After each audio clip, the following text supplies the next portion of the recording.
about an hour and a half into the convention, and I just made back my table, so that's super exciting.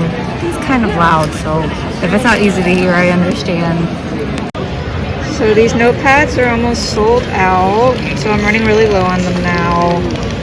And I only have 4 of these left, so that is pretty good.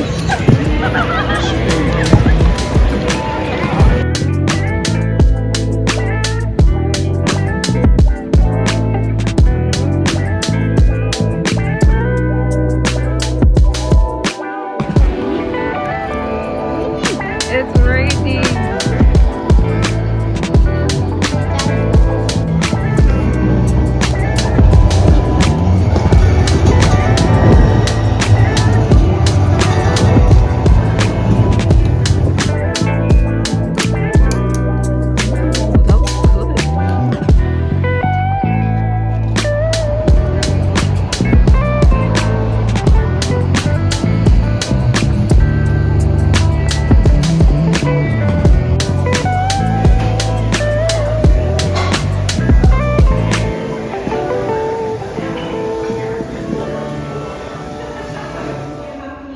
So let's keep ourselves safe. Thank you.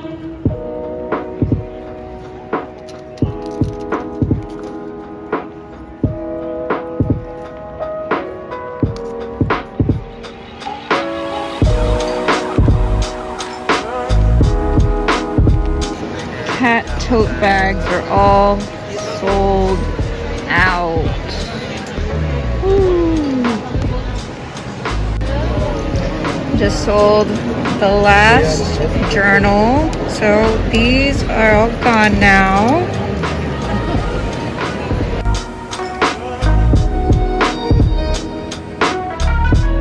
We are all out of dimples. We have no more. They're all gone.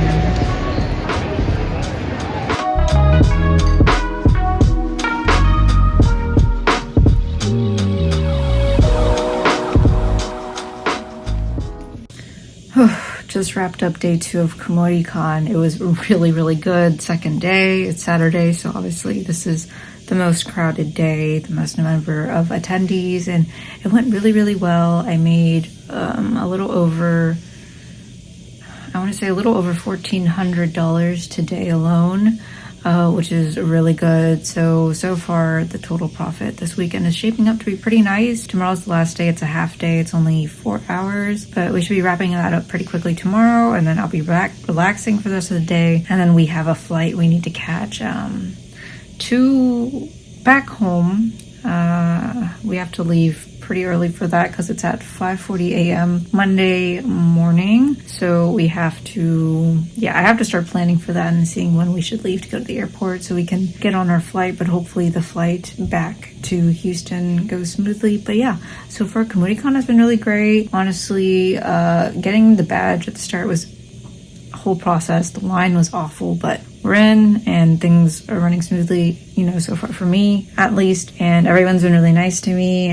One of my neighbors is really nice, and I've been having a really good time at this con, honestly. So yeah, I'm excited to see what the final total ends up being. But once I get back home, not necessarily to Houston, but when I get back to my apartment in Austin, I'll film like a follow-up thing where I kind of just go into detail about my thoughts and experiences for everything. I'll also do a breakdown of like my costs and how much money I made, for transparency, so y'all know how I actually did, and so you can also have a feel for like my travel costs and table costs and stuff like that. So I guess I'll see y'all probably in the morning. Wait, y'all can't see it. Every day we see this roof and these pretty yellow leaves. You don't see stuff like this in Texas, so it's always nice. Very pretty.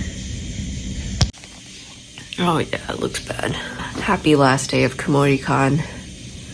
Woo, let's hope we make a lot of last minute sales today. Only gonna be 4 hours long, and then I'm probably gonna get back to the hotel and just potato for the rest of my time here, and maybe get dinner delivered, because I don't think my mom or I really want to go out. So it's been a long weekend, but yeah, we're gonna pack everything as quickly as we can once it's over, get back here as fast as we can, and then just relax the rest of the night, because we do have a flight to catch at 5:40 a.m. so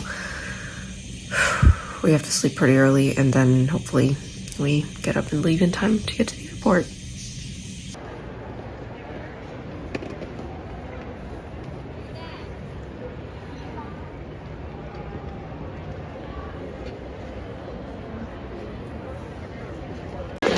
So the only mushroom totes we have left are the ones on the display on the table and on the side right there.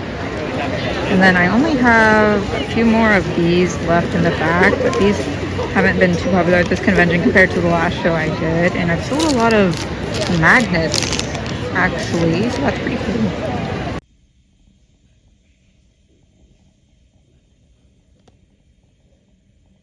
So we are all just about packed up and ready to go for the most part, but that was kumoricon. It went a lot better than I thought it would.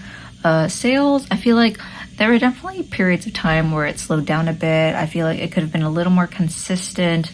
I think the show overall was actually pretty good though. I feel like if it was a 4-day show instead of a 3-day show, I would have made like a crazy more amount of profit. But you know, I underpacked my some of my tote bags, so I sold out of a lot of things, which is honestly a good problem to have. Selling out is a good problem to have. It's just kind of a bummer thinking about how many profits I missed out on because I prioritized some items over other items, and now it's like, whoa, okay, I could have been making more sales off of these stuff, but overall, great show. I also made some good friends. Artists are so nice. I just love talking to other artists, but shout out to, you know, the friends I made at the show, and I hope I see y'all at future shows. And what else is there? I mean, I calculated my profits already. It's not my best show to date, but it's pretty high up there, I would say. I think travel-wise, I could have made more, but it's still worth it for me because I had a really good experience here. And internet was only like $10 the whole weekend.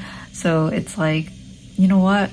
I can't complain. I had a good time, had good sales. Everyone was really nice. And now I'm just ready to unwind and enjoy my dinner when it gets to the hotel. When I get back to Austin, hopefully Tuesday morning, sometime after that, once I get situated after that, I'll film a final part where I just talk about everything and break down my costs, like I said before, and hopefully give y'all some more insight. But yeah, I had a really good time. I sold out of a lot of things. I sold out of multiple keychains, tote bags, stationery, so. Ooh, udon.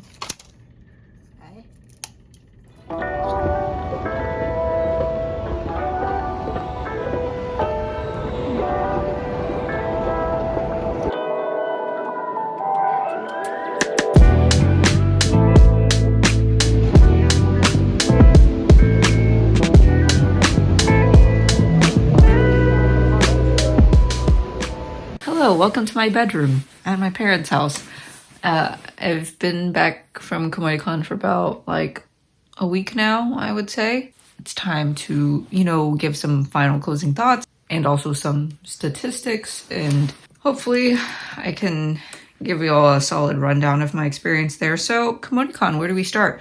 First of all, when traveling to a convention out of state, it's important to keep in mind your travel costs, and I would typically recommend you keeping them under a certain amount depending on how big of a brand you are. Obviously, if you sell a lot of things, you're pretty established, you can afford to spend more on travel costs. But if you're still kind of new, still starting out, then you know, you might want to keep stuff in mind. So let me do a really quick cost breakdown. My total cost to attend, travel, and including table costs. Honestly, I should start to separate these into two categories on my spreadsheet for more visibility for me personally, but cost to attend was $935.58. So my table cost $210 because I spent like an extra $10 on Wi-Fi, because why would I not pay for Wi-Fi? It's so cheap there.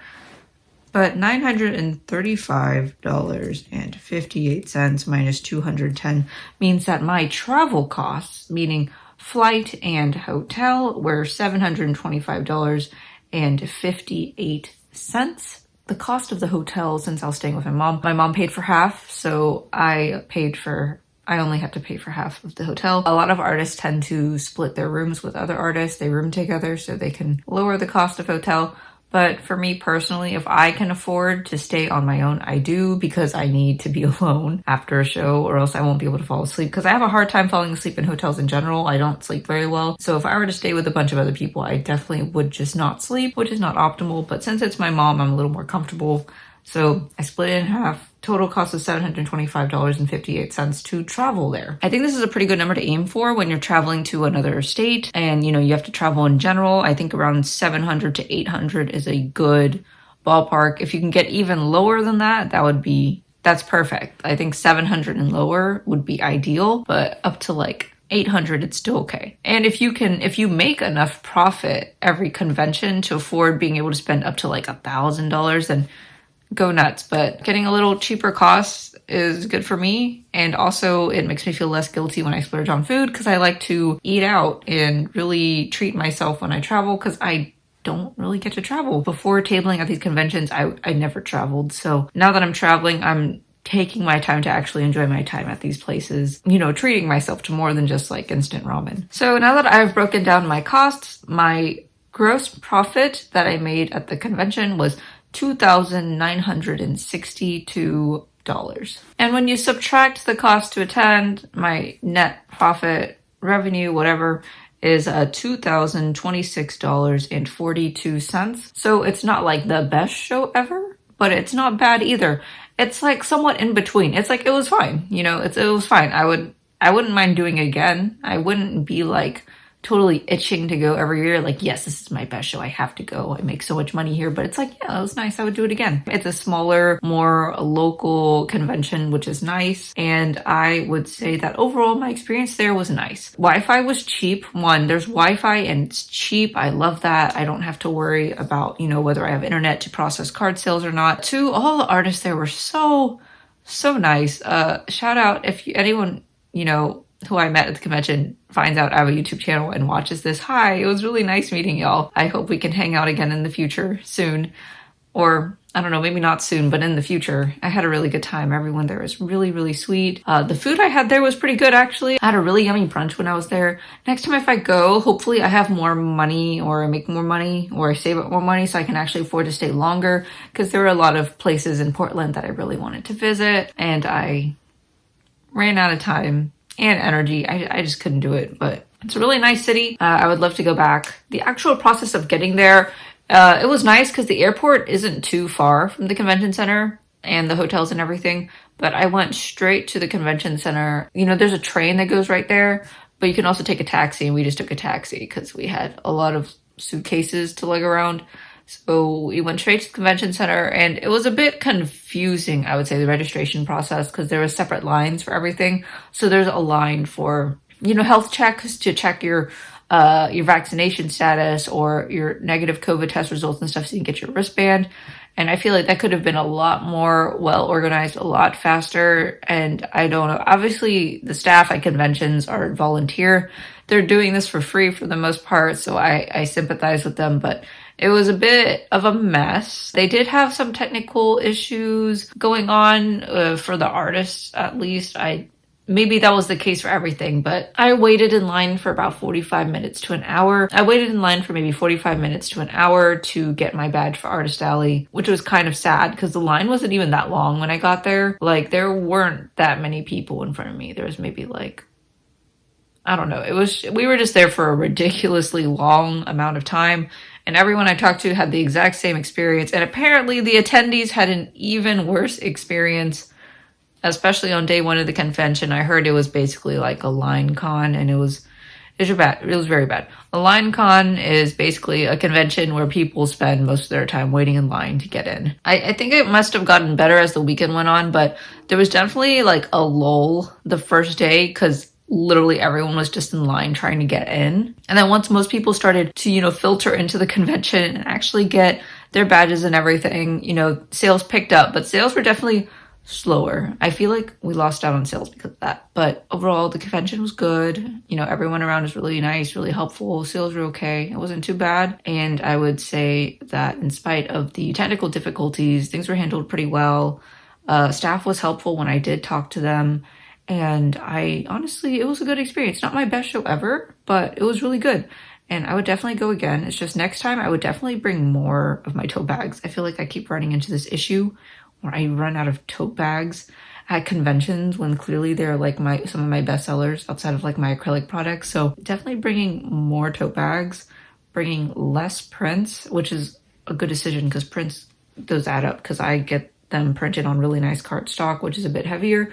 So definitely cutting down on the quantity of prints per design that I'm bringing, and maybe cutting out certain sizes entirely in the future and focusing more on tote bags, charms, and stuff like that. But yeah, I had a really good time. I hope this video was helpful, and I will see y'all in the next video if I can successfully film it, because I've been trying to film an Artist Alley Q&A beginner 101, I don't know, FAQ kind of video, and it's just, I've tried to film it multiple times and I haven't gotten it quite right yet, but hopefully my next take will be the last one. But I'll see y'all in my next video. Bye!